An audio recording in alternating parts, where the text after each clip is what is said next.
Hello, everyone. Thank you very much for joining us, and to those who I think are still joining us. It's wonderful to see so many of you tuning in. I'm delighted to welcome you on behalf of the How To Academy.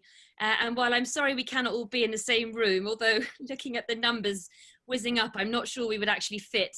I'm so pleased that we can still bring brilliant speakers to you with the click of a Zoom button. And certainly not least our guest this evening, or this afternoon or this morning, depending on where you're signing in from. It gives me such great pleasure to welcome and to be in conversation with Secretary Albright. We have a lot to talk about. Many of our How To Academy events are about how to slow down and find calm in our busy lives. But if you've come for that, then I think you've probably come to the wrong place, because this is about filling life to the very full and a tireless dedication to public service. Of course, Secretary Albright was the first female US Secretary of State from 1997 to 2001. And as we discover in her latest memoir, which I'm holding up here, Hell and Other Destinations, which is of course the inspiration for our event this evening. She has really barely drawn breath since leaving that post, and her post-government afterlife, as she describes, has been about trying to make every stage of her life more exciting than the last. This, I think, is her 7th book. She runs a business and sits on a number of boards, and as we shall talk about over the next hour, is a committed activist in support of democratic institutions and values, which are things many people feel are increasingly fragile at the moment. And there's so much more. Somehow she managed to sum it up in a rather pithy Twitter bio, which has only 50 words allocated to it. So I'm going to read that. It says, author of the New York Times bestseller, Hell and Other Destinations, 64th sex state, refugee, prof, bizwoman, pin collector, and occasional drummer, grateful American. All things I hope we'll be able to talk about over the next hour, but I'm going to endeavour to talk as little as I possibly can. You've come to hear from her and not me, so we'll be in conversation for around 45 minutes, and then there'll be time at the end for your questions, so please do store them up. And I think I should say that for those of you who haven't read the book, it says in here, people who ask me how I feel about getting older are advised to duck. So you've been warned in your question asking where maybe not to go. Secretary Albright, thank you so much for joining us. At one stage in the book, you say you love nature truly, but there's only so much zip you can derive from an oak or a bug or a bee. And you draw energy from people. You're the happiest you can be when bouncing thoughts off others. How are you finding this new rather different lockdown world where that's concerned? Well, Hannah, it's wonderful to be with you and your audience and have a chance to talk and answer questions. So this is my problem. I am an extrovert, a total extrovert, and I'm trying to learn to be an introvert, and I'm not doing very well at that. What is interesting is I have done a lot of Zoom, as I think probably everybody that's on the call and you. The issue is you see the people, but you don't kind of get the vibes that you get when you actually are with people. So it doesn't exactly give me energy, but I'm very glad to be able to do this virtual way of getting together. But the truth is, I feel as though I'm under house arrest. And so I'm doing my best to maintain my sanity. Well, we're very glad to have you. And you know, many people feel at the moment they're living in a very particular kind of hell, especially, I'm sure, in the US. We've had the pandemic and now weeks of protests and riots. And the title of your book is somewhat uncanny. You wrote all this before any of this had happened. So what sort of hell are you referring to? What's the significance of your title, Hell and Other Destinations? Well, I did write the book before the pandemic, but I'm surprised at how germane the title is now. But the way that I thought about it, the most famous thing I ever said was actually, there's a special place in hell for women who don't help each other. And that came from my experience of what it was like as I was trying to develop my life as the mother of twins and wanting to figure out what I was going to do. I found that other women were very judgmental about what I was doing and would kind of say, why aren't you with your children instead of in the library as you're trying to get your PhD, or in the carpool line? Or they'd say things like, my hollandaise sauce is much better than yours, and just basically being very judgmental. And then I also found that women sometimes project our own sense of weakness onto other women. And so the title does come from the special place in hell for women who don't help each other. It was so famous, it ended up on a Starbucks cup. So that's where the title comes from. You say in the book that you actually rather regretted those words in those particular circumstances, the moment they came out of your mouth, but you stand by the sentiment. Well, I'll tell you what happened is that whenever I said it, I'd get a lot of applause and a lot of women in the audience that appreciated it. The time that it didn't work, and I hadn't focused on that enough, is during the primaries in 2016. And I was with Hillary in New Hampshire, and I started the sentence, and people started applauding, and so they didn't hear me saying what I said, which was to her, which was, because of all the things you've done for women, you're going to end up in the other place. But there were those people who chose to refer to it or describe it in a totally different way. I have never said it means you should vote for every woman. And there's certainly a lot of women that I would not vote for. It's kind of help women, but I hadn't focused on the setting, I guess, or the applause or whatever, but it came back to haunt me, that's for sure. I mean, you say in the book you don't want to obsess about gender, so I try not to talk about it too much, but just to stick with that for a moment or two longer. You said for 8 years you marched down corridors in the department that were lined with paintings of men. You often fantasized that the walls shook a little when you passed, that the fraternity of bewhiskered old dudes would eventually call security and have you kicked out of their club. But now we have the club is getting bigger and other women joining your name. Do you feel optimistic that there's changes on that front, that it's more inclusive? I do think that it's more inclusive. It was very funny, like 10 years ago now, my youngest granddaughter said, so what's the big deal about Grandma Maddie being Secretary of State? Olden girls are Secretary of State. And that was with Condi and Hillary. And then there were some boys that were trying to show that they could be Secretary of State. But basically, there are more women foreign ministers around the world and more women that are in high-level posts. And so I do think that things are changing, but I do believe that it's important for women to work with each other, but obviously with men in so many different ways, and a co-ed way of doing things is the best way to get things done. Yes, I mean, there's been talk about, you say often actually during your memoir that you felt, and women often feel, that in order to fit in they'd have to sort of emulate men, but now there's a sense they bring different kind of attributes to the table. Do you think, I've heard you talking about the fact that obviously other countries, people have talking about this, led by women, have had a lot of success during this current crisis. My male friends tell me not to read anything into that. What do you think? Well, maybe it's just a coincidence, but what is interesting is the number of countries that have actually been able to deal with the virus are the ones that are run by women. You know, whether it's New Zealand or Taiwan or Germany, Norway, Denmark, Iceland, and they are run by women. And I think, and I've been asked, what does that mean? How come? And I really do think that women do approach things somewhat differently than men. And for instance, I think one of the things that's there, as women come to power or go up the scale, women do it not by being egotists and saying, I'm smarter than you are, you know, and I'm going to get this done, but kind of trying to be helpful, dependable, and not be egotistical. So that's one thing. The other thing I think is true is that women are, by virtue of all the things that have to happen if you're a mother or working and doing a number of different things, multitasking. And multitasking allows you to have peripheral vision and kind of see what things are coming and what you have to do. I do think that these are gross generalizations, that men have a capability of thinking deeper about one subject, but I do think women are better at the peripheral vision and multitasking. I also do think that there is a tendency among women to actually believe facts and science and make decisions based on that.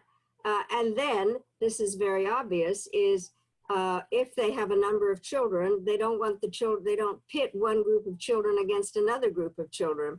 And there is a desire to have some way of looking at things together. And I just find it very interesting.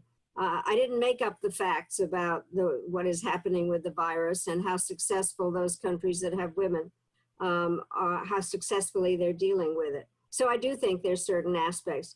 I don't know whether this holds for a British audience, but one of the things I'm often asked is, would the world be better off if it were only run by women? And I say, if you think that, you've forgotten high school. So I actually do think it's better to have us working together.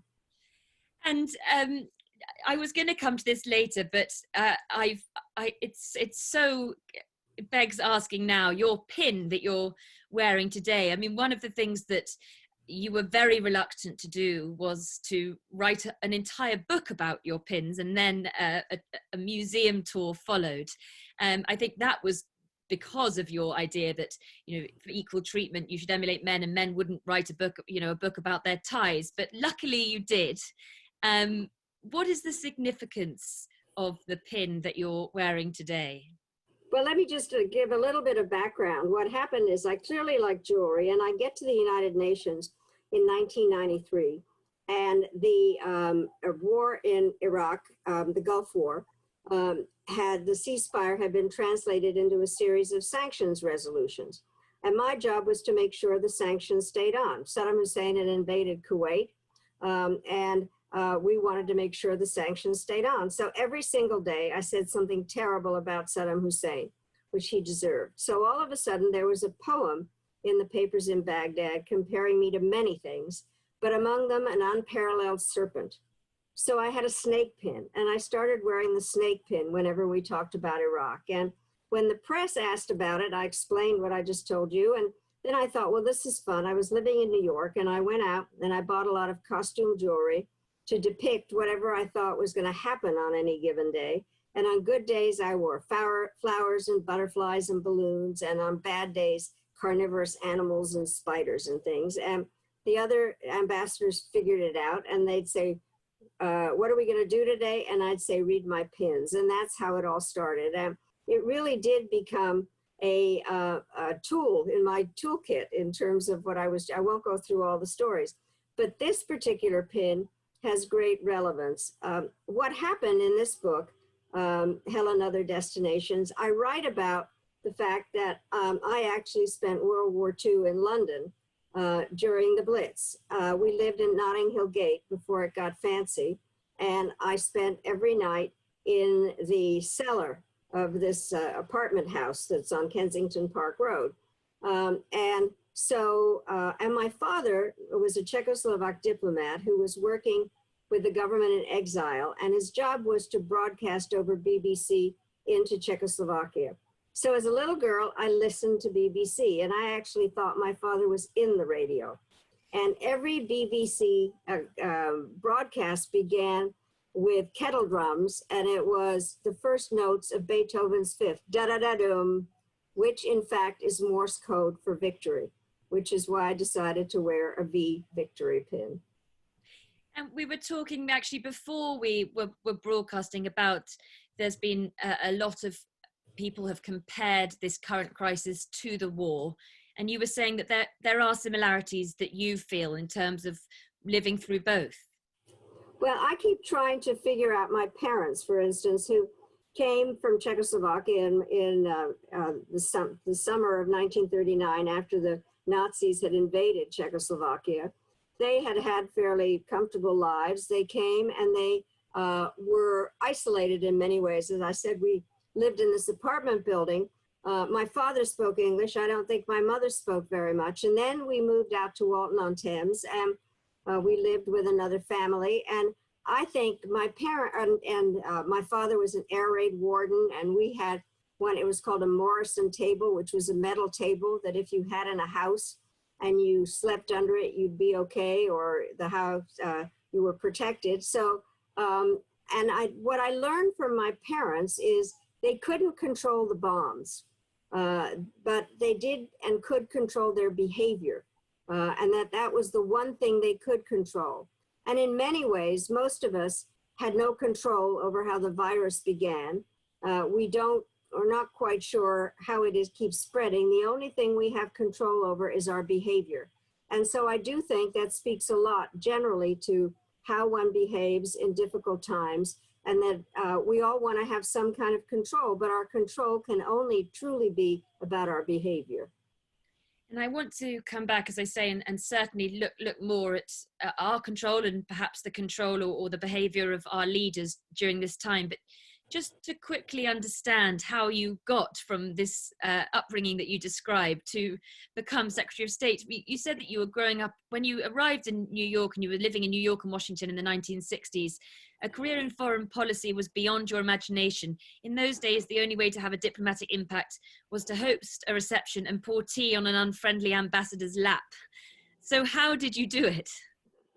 Well, it truly never occurred to me that I would be able to have the kind of positions that I had. When we came to the United States, I was 11 years old. And by the way, I have to tell this story because I sounded like you. And we came on November 11th, 1948. And after that, we have Thanksgiving. And there's this hymn that everybody sings. And I was in 6th grade, elementary school. And we were singing, "We Gather Together." And then and I heard somebody asking for God's blessing. And I thought, who's asking? And it turns out I was asking. And from then on, I asked. And I had a very British accent, and I just wanted to fit in was what I was doing. Anyway, I come from a family that is endlessly interested in foreign policy. I actually wanted to be a journalist, and I won't go through that whole story, but I ended up basically going to graduate school and being very interested in American politics. And I slowly kind of made my way up by being helpful and dependable in many different ways. Also, I have to say, with a huge amount of good luck in terms of people that I knew. And one of the ways that I kind of I worked on Capitol Hill for a man called Senator Edmund Muskie, who was a senator from Maine that had run as vice president to Hubert Humphrey, and then was thinking about running for president himself. And then what happened was my professor at Columbia, where I got my graduate degree, was Zbigniew Brzezinski. And he was the national security advisor. And I'm in the job on Capitol Hill, and I get this phone call from him, and he said, "How would you like to come and work in the executive branch?" And I thought everybody was listening to me. And I thought, no, I love what I'm doing now. And then I went out into the hall where there was a telephone booth, which most people have no idea what I'm talking about, and called him back and said, I am kind of interested. And I got this amazing job working in the White House for President Carter, looking at congressional relations and foreign policy and how it worked politically. And so that was a great breakthrough. And then I can't go through the whole story, but mostly, or I would be here forever, but basically that one thing led to another, and I was dependable. And I didn't mind if I was asked to make coffee. And I worked very hard, and I loved foreign policy, and I loved the politics of foreign policy. And I got to know Bill Clinton when he came to help Michael Dukakis, who was running for the presidency, prepare for his debate. And Bill Clinton had gone to Georgetown, and I was teaching at Georgetown. So literally one thing led to another. And so I first became ambassador of the United Nations, and I was a cabinet member during that period. And then later I was made Secretary of State. So I can explain it all, but it never occurred to me that it would happen. And if there are people who think I plotted the whole thing, no way, it never occurred to me. And I'd like to, since you have left, you may no longer be the Secretary of State now, but it's clear from the pages of your book that you devote a great deal of time thinking about and acting on what you could do and what you would do to deal with the sort of situations we found ourselves in since you've left. You say every day when you read about an international crisis, you reflectively insert your name in place of the current Secretary of State and wonder what you would do if you were in their shoes. And I know that you have a number of clubs, for example, where you meet up with former ministers and retired military people and former ambassadors with a mission to work out what you would be trying to accomplish were you still in power. So I'd love to look at the sorts of things that your ideas and thoughts about where we're at now and where we should be going. I mean, of course, this is certainly the current situation about leadership, and this has been a real test of leadership across the globe. I have an inkling I might know your answer, but how would you say that your leader has approached this crisis, and what would have been your advice along the way? You're asking how President Trump would approach Yes. this. Yes. I have to say I am stunned beyond belief at his lack of a sense about America's role in what we should be doing. And one of the things, as former diplomat, I know it's not exactly appropriate to criticize your president when you are speaking to a foreign audience, but it is pretty obvious. And I'm very troubled by the kind of things that are going on in terms of a lack of understanding about the importance of America's role and how we work with allies and friends and how we deal with what are increasingly complicated situations. That President Clinton was the first one to say that we were the indispensable nation. It's just that I said it so often that it became identified with me. But there's nothing about the word indispensable that says alone. It just means that we need to be engaged and a part of it, and to have a lot of partners, which is something that I saw when I was at the UN and then as Secretary of State, absolutely essential. And what troubles me about Trump in many parts, but one is that he basically thinks that the United States is a victim of everybody and that we're being taken advantage of. And I don't believe that. And I believe that we are absent without leave in many ways. And then we're surprised if the Chinese are filling the vacuum, or that we don't have an influence over what is happening in terms of dealing with some of the crises. And it is all going to be even more germane as we try to figure out what the post-pandemic world is going to look like and what America's role is going to be like. I do teach, and I say foreign policy is just trying to get some country to do what you want. That's all it is. So what are the tools? And I'm just trying to figure out how I'm going to teach the course this fall when we go back either in reality or virtually.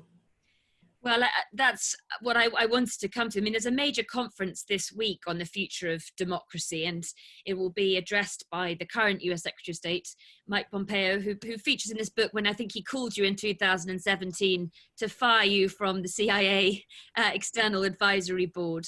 But, you know, China policy will likely be at the top of the agenda. And from a diplomatic perspective, I'm wondering whether you feel this sort of hostile rhetoric aimed at China has been an appropriate way to deal with them. What would you be advocating?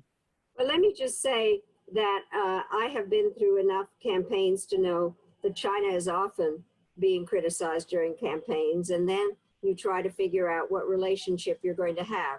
The point is that this administration has been in office before the campaign, and it's had some ups and downs in the relationship with China. And I also, in the past, China has not been, as is now known as the rising power with a functioning economy and a big reach through the Belt and Road policies. And so I am worried about where this is going in terms of our relationship with the Chinese. And I know in reading the official documents of this administration, they do see China as the major threat. And yet there are issues that cannot be dealt with without their cooperation. So one of the things that is the art of statecraft is being able to find areas where you can cooperate and then those where you have to compete. And they're both in the Chinese relationship. I do think that we need to cooperate on how to deal with the virus and also with climate change and issues of proliferation. But there are problems in terms of what the Chinese are doing in the South and East China Sea, how they are behaving on a number of issues, and also obviously their human rights record. So what I'm troubled by is that it's a very unidimensional relationship that the Trump administration has with the Chinese. And I'm hoping that there will be a different administration to deal with them after January. Well, I want to come on to wonder what you think might happen and whether you do think there'll be a different administration. just sticking with now, and another sort of thing in the mix really is obviously of these protests. It's been over a few weeks since the murder of George Floyd, and it's perhaps another situation you didn't envisage when you were writing the book, but you do talk about in the book, for example, when you were at the inauguration of President Obama, and you say his followers were imagining a far more profound transformation in American society and in their own lives than they were likely to see, and that they went on to see. Are these initial protests something that come as a complete surprise to you, or is this a bubbling under that you were very much waiting to come to the surface? Well, let me say, I do think, as somebody who obviously grew up in the United States, and there have been various elements of problems in terms of racial discrimination and the past, America's past, and various times when there have been demonstrations. I won't go through the history, people know it, but Martin Luther King and a number of different aspects and the beatings that happened. I do think, because there's no way to describe the really remarkable moment of President Obama's election and then his inauguration. And there was nothing but hope in terms of, as it was called, the audacity to hope, and that things were going to be different. What, unfortunately, there has been, and we've spent an awful lot of time in the United States now of people going over the history of discrimination and really kind of feeling that things were covered up. I do think the combination of the virus, which in many ways has taken its toll, mostly against African American and colored people in the United States because of poverty and the way that the neighborhoods are set up.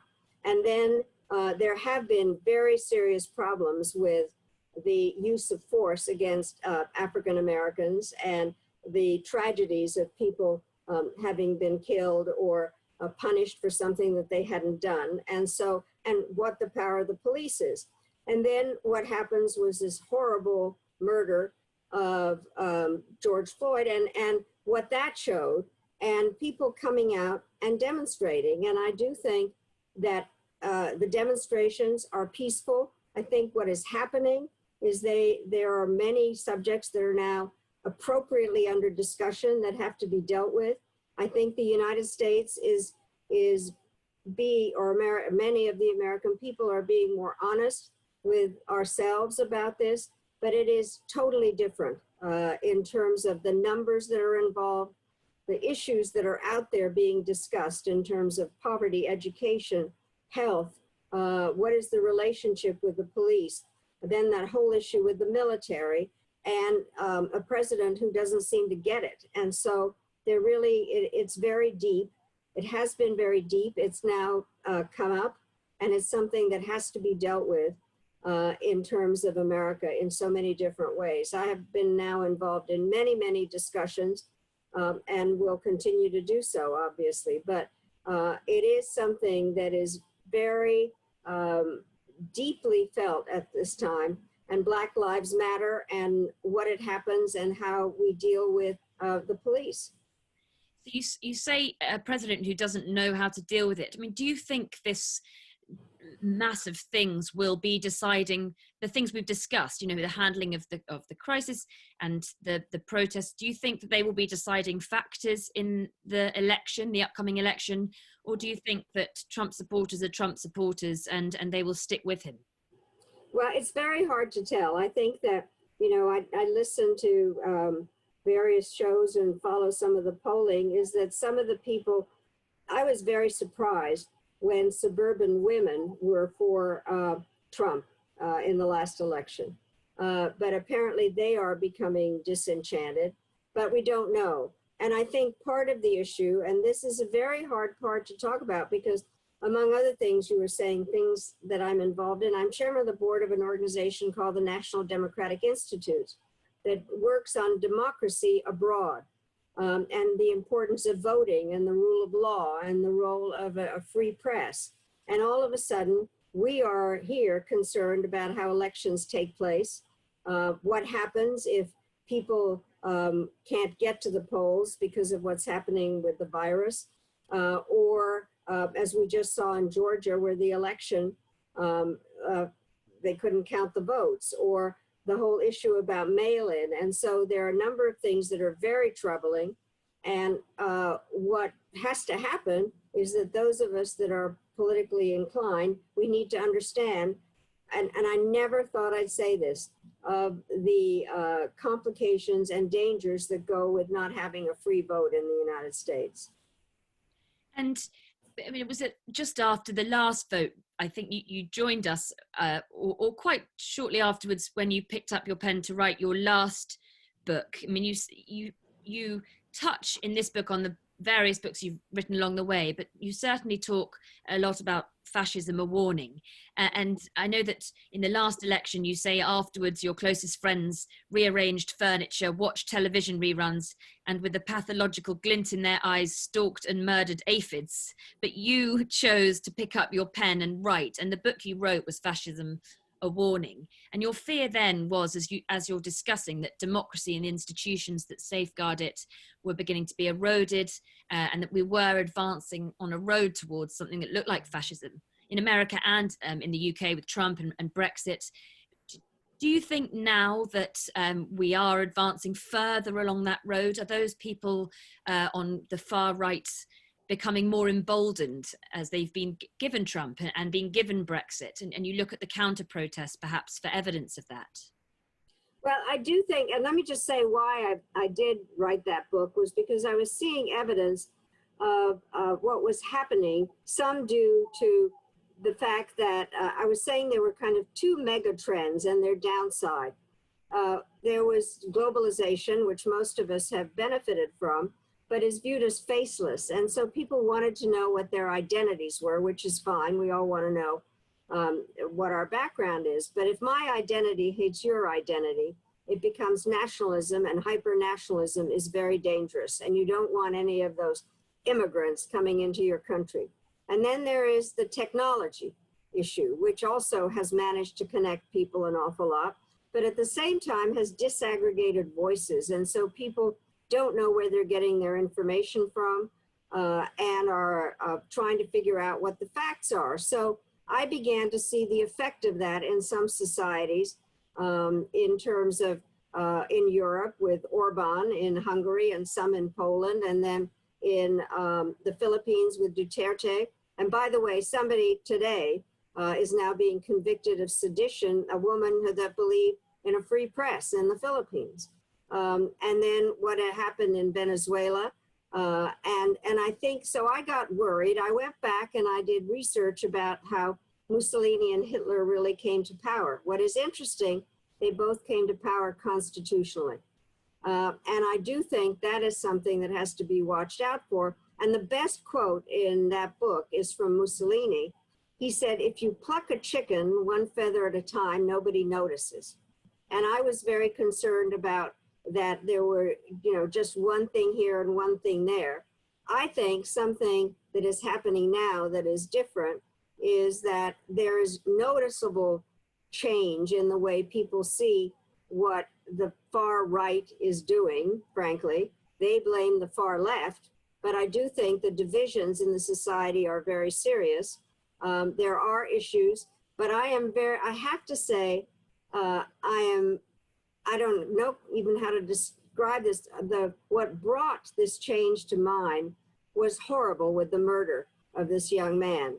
But I am hopeful that there's these demonstrations and organization and people knowing that we have to do something different, that there will be something that moves this forward so that we are not a totally divided society that is hyper-nationalist, that decides that there is a group of people that you can't deal with, that we are not looking for unifying themes.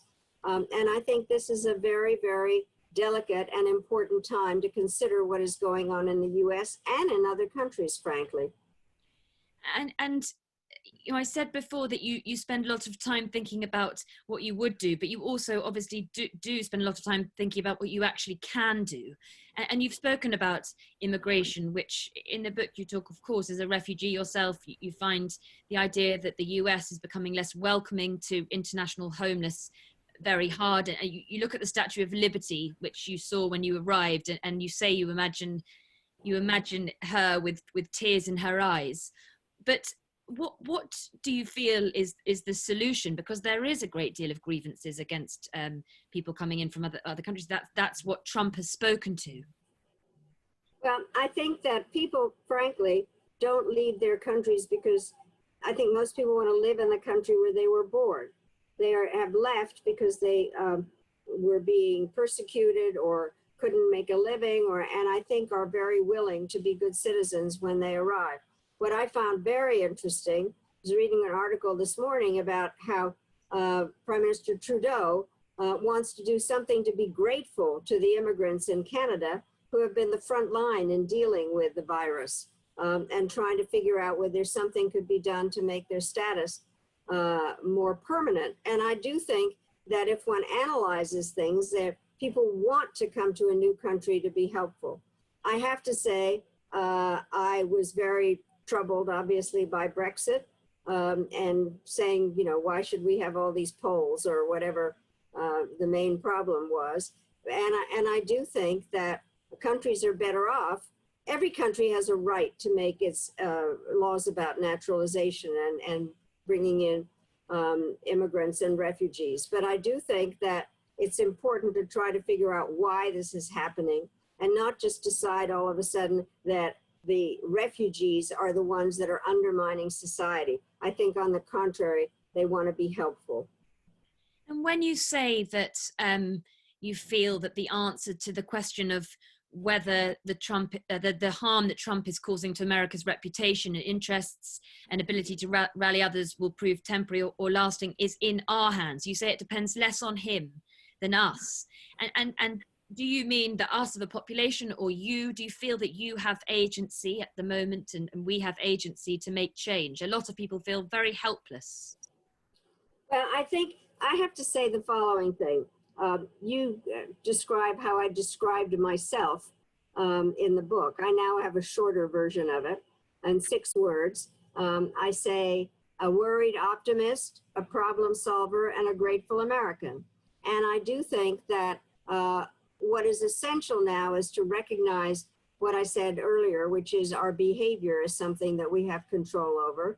I think there are ways to be a problem solver in this, to work with those who do want change, and to have the change be something that responds to the problems that are out there that in a democracy work through Congress, or in America's case, with the governors and the states and the mayors and the various elected officials at levels throughout the system, and that democracy is not a spectator sport. If you want to change something, you have to move and do something and talk to people and try to figure out how to solve the problems. I really, I say this in the book, is it took me a very long time to find my voice. I now have it, and I'm not going to be quiet.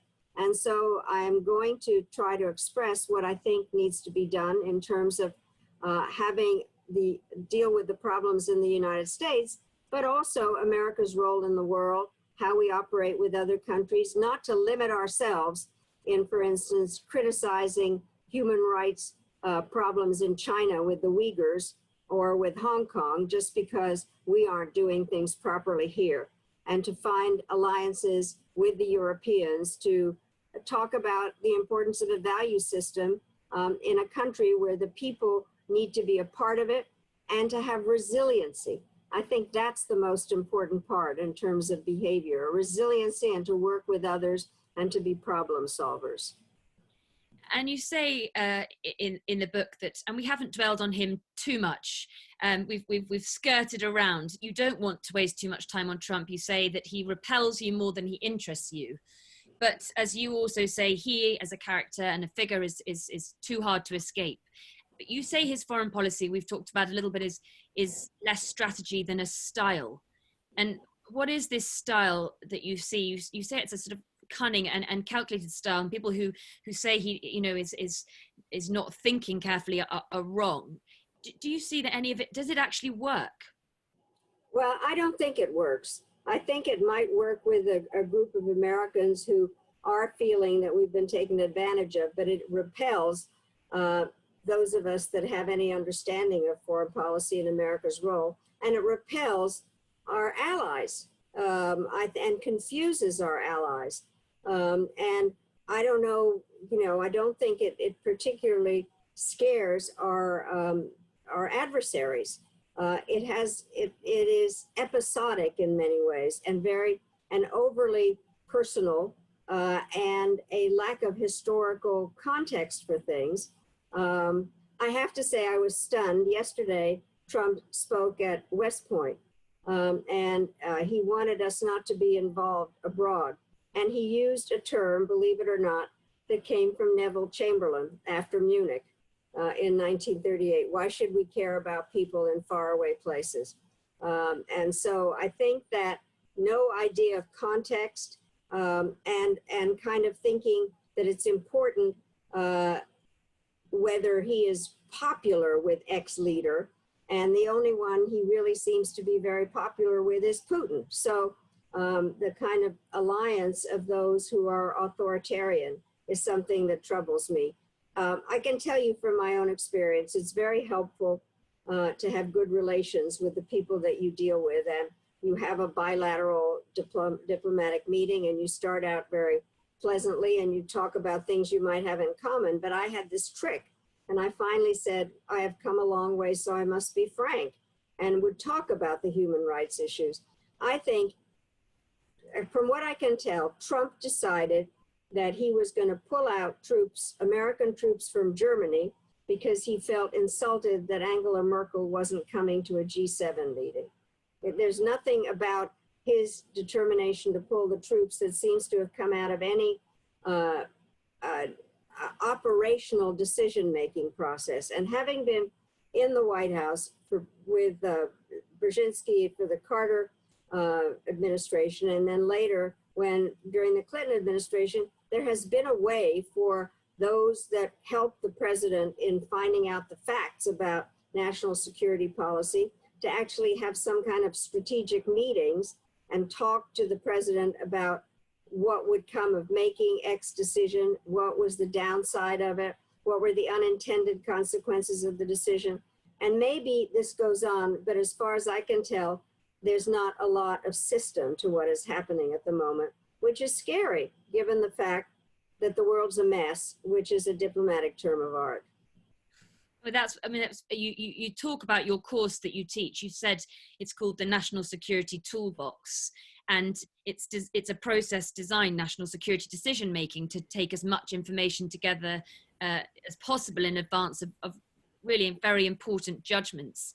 And now policies do seem to be picked up and abandoned at sort of presidential whim. I mean, is there any method in the madness that you could detect? I can't tell. I really can't. There's been a lot of national security advisors. There have been some very evident recent problems between the president and the military.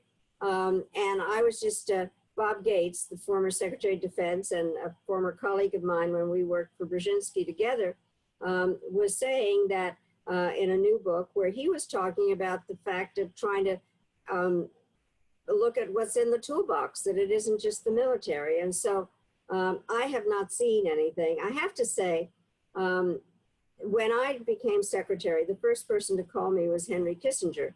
But and then he, by the way, to go back to something that you said earlier, he introduced me and he said, Madeleine, welcome to the fraternity. And I said, guess what, Henry, it's not a fraternity anymore.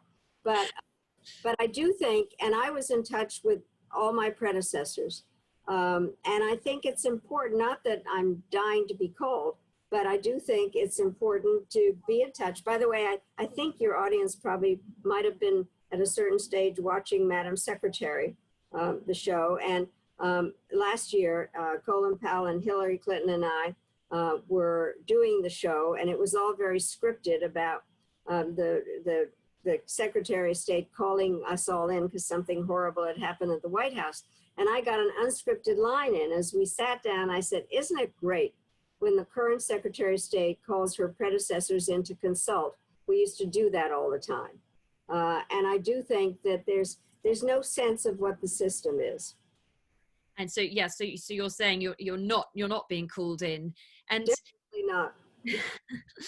But unfortunately, I think I'm going to have to turn in very shortly to questions from the audience. But you end your memoir here, and I said you want to keep one exciting thing after another. I think you end by just saying, "What's next?"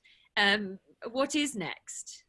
Well, I hope I can get out from this house arrest, but what is next is that I really do think that things are going to be very, very different in so many aspects after these crises.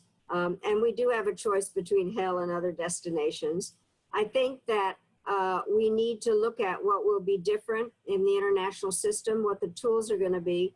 And when I'm asked about what does make me an optimist is the next generation.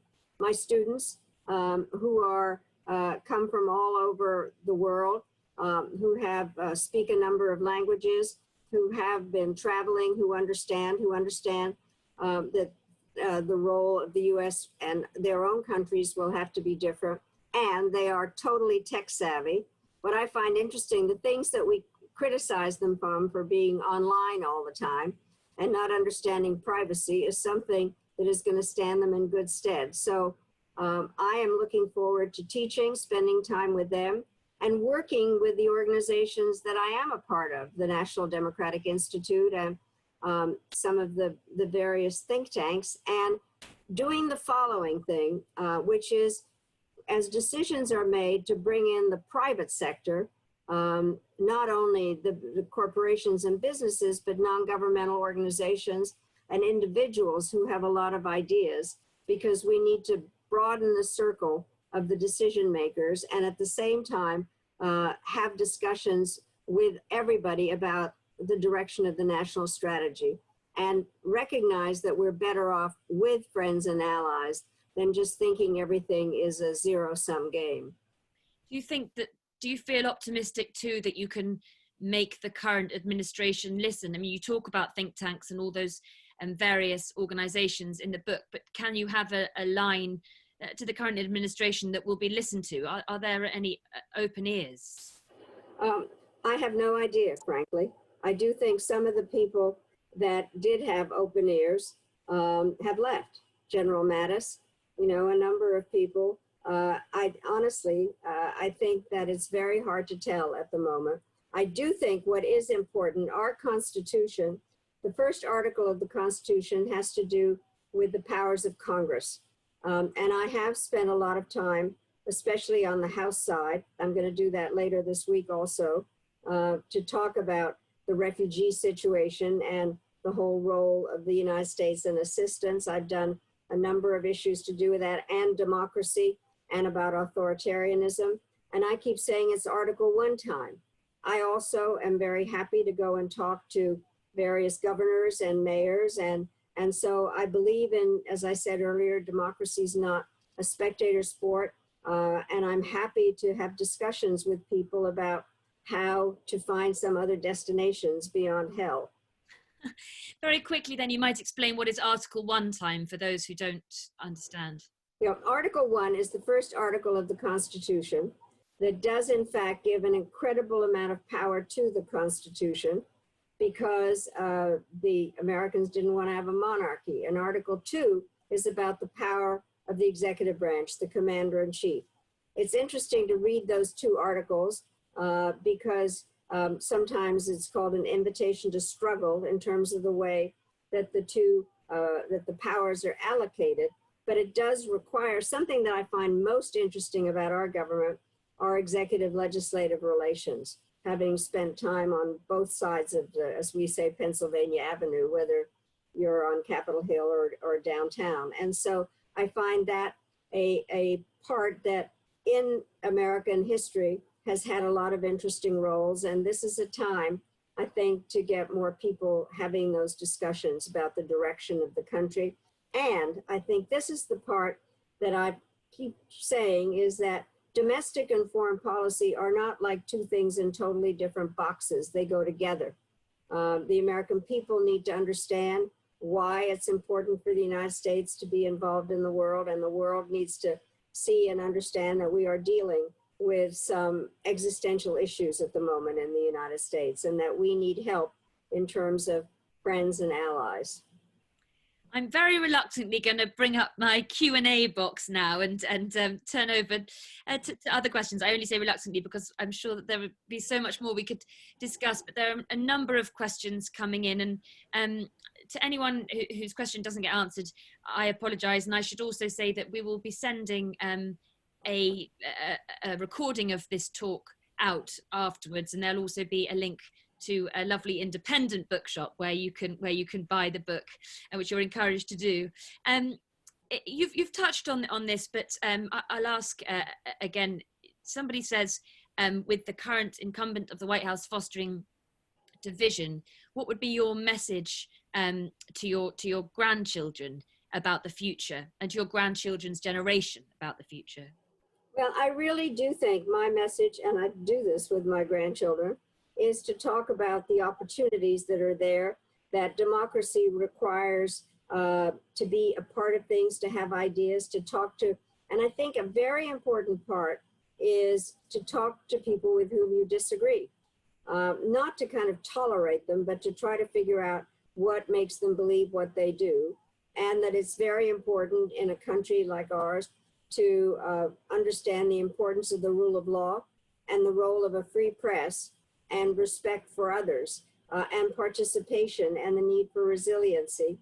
And that in a democracy, you have to play a role. You don't just wait and complain, that you really do have to be a part, to be a problem solver and not a problem maker.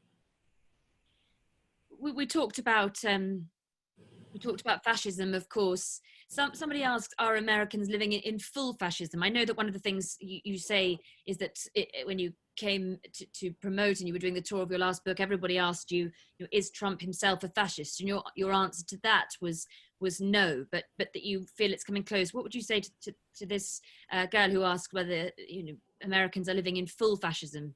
No, I don't think we are. I do think that what is happening is that we have a president who doesn't seem to have any democratic tendencies, and who seems in so many ways to be an undemocratic president.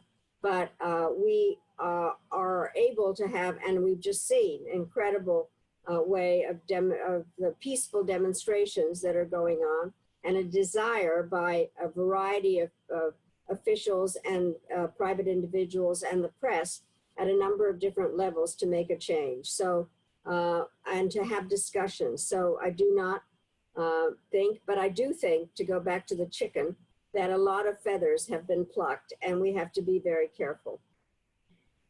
Someone asks about Joe Biden and your advice, what it would be to him. I know you have been there on a number of election campaigns, election trials.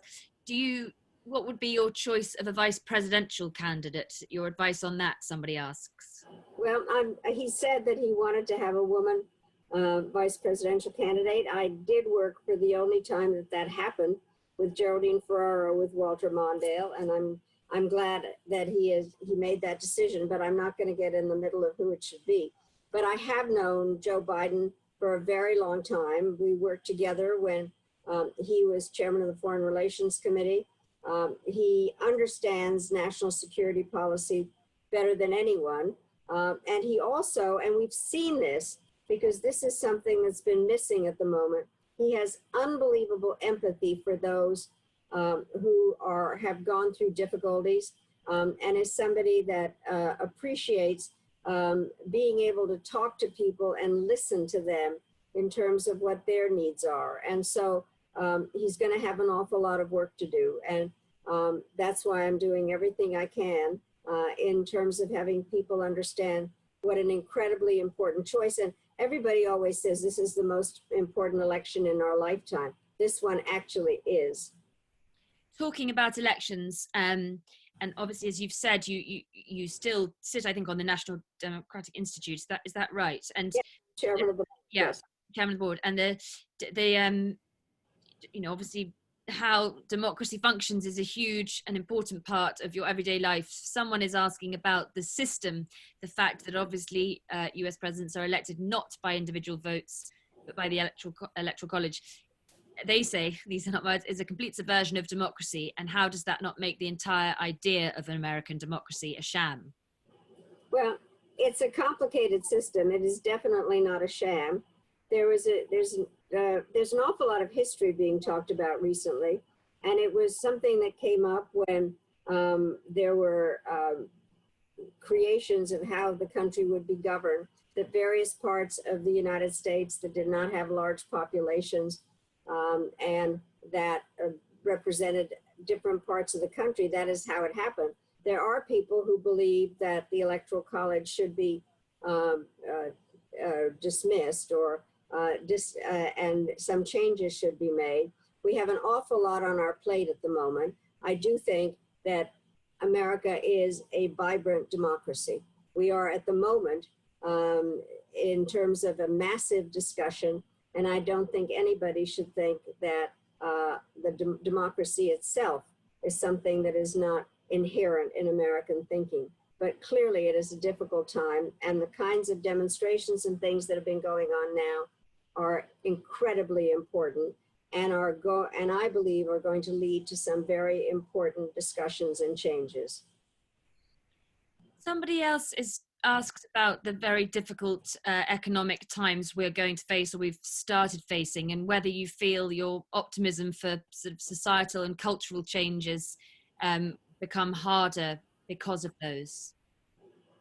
I think there's no question that every time I read the newspapers, it's about the very serious economic issues that are going to last for quite a long time.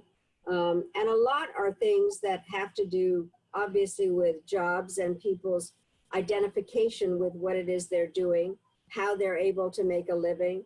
I do think this is going to require an awful lot of work and understanding. I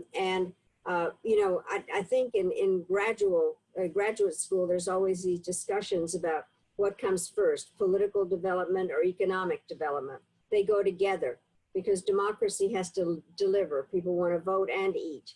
And so these are going to be issues that have to be dealt with, and not in the way that they have been recently, where there is kind of this, there's the 1% that's very rich.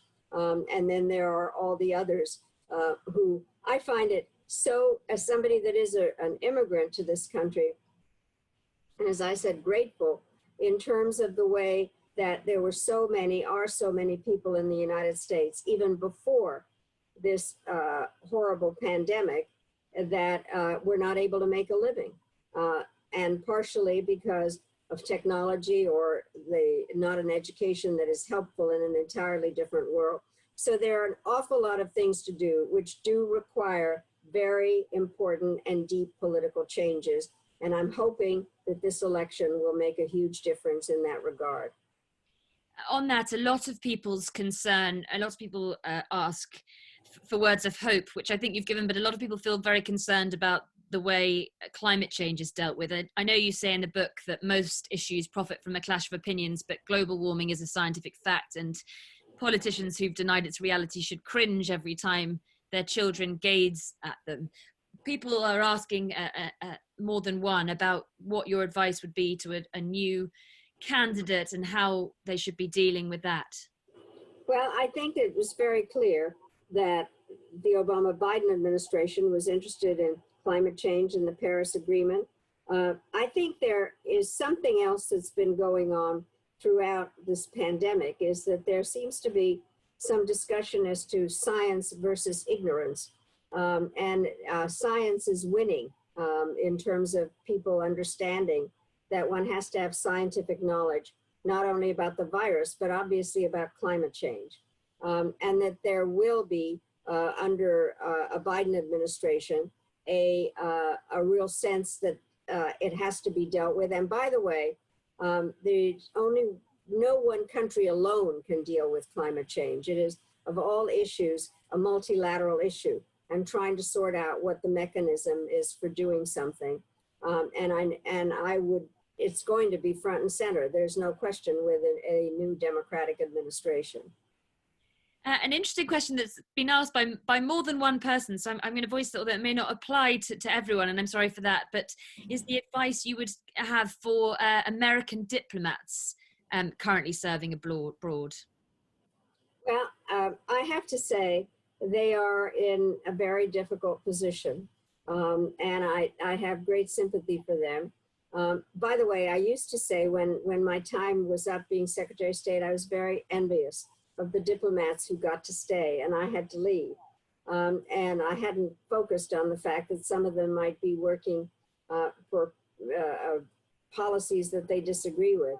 But I do think that our diplomats, for the most part, are really people who are honored to represent the United States. I think that they are obviously under a certain amount of pressure, and it's difficult. But I think that one of the things you asked previously, what would it be like if I were Secretary of State now? This would be one that's very hard to put yourself into, since there has been a combination of saying by Pompeo that we have to do better by the State Department and swagger, and then he doesn't do anything. And criticizes those diplomats when they go and up to the Hill and talk about what's going on. So it's a very, very difficult time. And I have high respect for those diplomats that are able to work under these conditions, and I respect them. Are you able to continue for another few minutes or so, which I'm being asked to push a little bit more time into the schedule? Is that all right with you? Definitely fine, yes. Thank you. Well, I'll just ask, I mean, somebody asks, a few people have asked, so I feel I should ask it, your thoughts on our leader, on Boris Johnson. I know that you say in the book that effective high-level leaders are in short supply. You look around, where are they? Downing Street, ? Rome, ? What do you think of Boris Johnson? And I would add to that, where do you see effective leaders when you look out? Well, I shouldn't interfere in the internal affairs of our special relationship. Oh, no, please do. No, but I have been troubled by some of the things that have happened. And I obviously sympathetic in terms of that he was sick with the virus.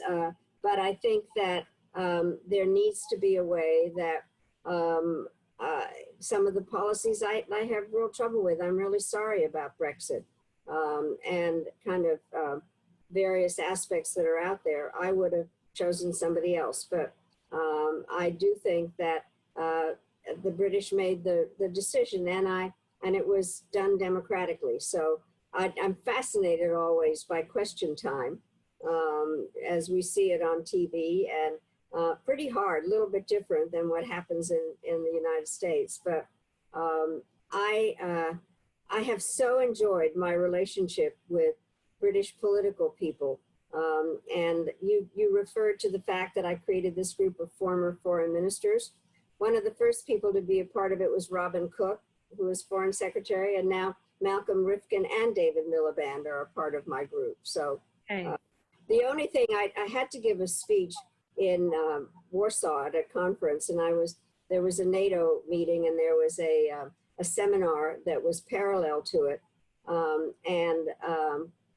I was talking about, it was going into the Brexit vote, and I said that the thing happened as a result of miscalculation and incompetence. And then I ran into David Cameron. And so I probably should keep my opinions to myself. Well, I think you definitely don't have to. One of the things you say in the book is that you were grateful that now you no longer have to. You can vent, I think, are your words. Now you're no longer in office. And talking about venting, even when you are or not in office, somebody asks of someone who does tend to vent frequently about Donald Trump, is he actually dangerous for the world? Do you feel that? Donald Trump? That is a question, yeah, from somebody, yeah. I think that there are dangers, yes.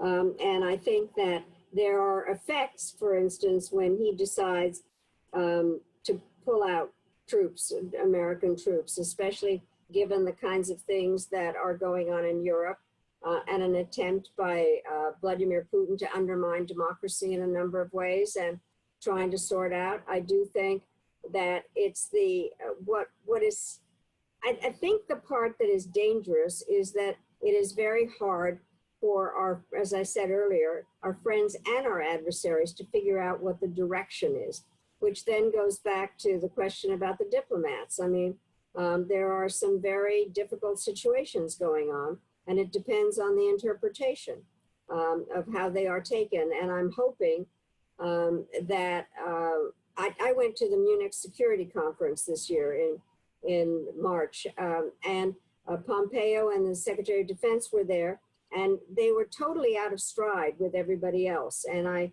think this is when we're counting on our friends and allies and informal contacts and trying to explain that America is still wanting to be partners with those who want to see changes in the 21st century, and especially after this pandemic and climate change and all the things we were talking about. I'm going to leave or end with a question that, again, quite a number of people have asked, and we talked about it a bit, but I said a lot of people feel helpless, and people say, you know, you said that democracy is not a spectator sport.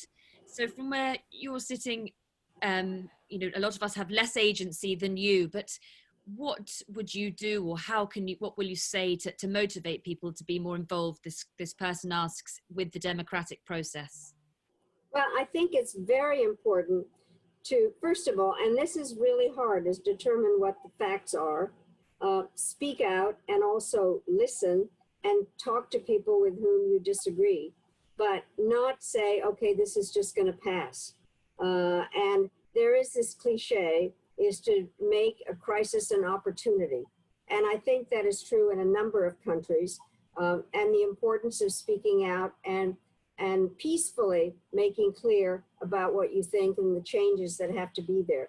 Voting, participating in a variety of local activities, and not being passive. I think being passive is a really very dangerous thing, and to know what's going on, and to have active discussions and plans with people with whom you agree, but at the same time, as I said, try to figure out what is motivating the others. It's not an easy time. It is definitely not.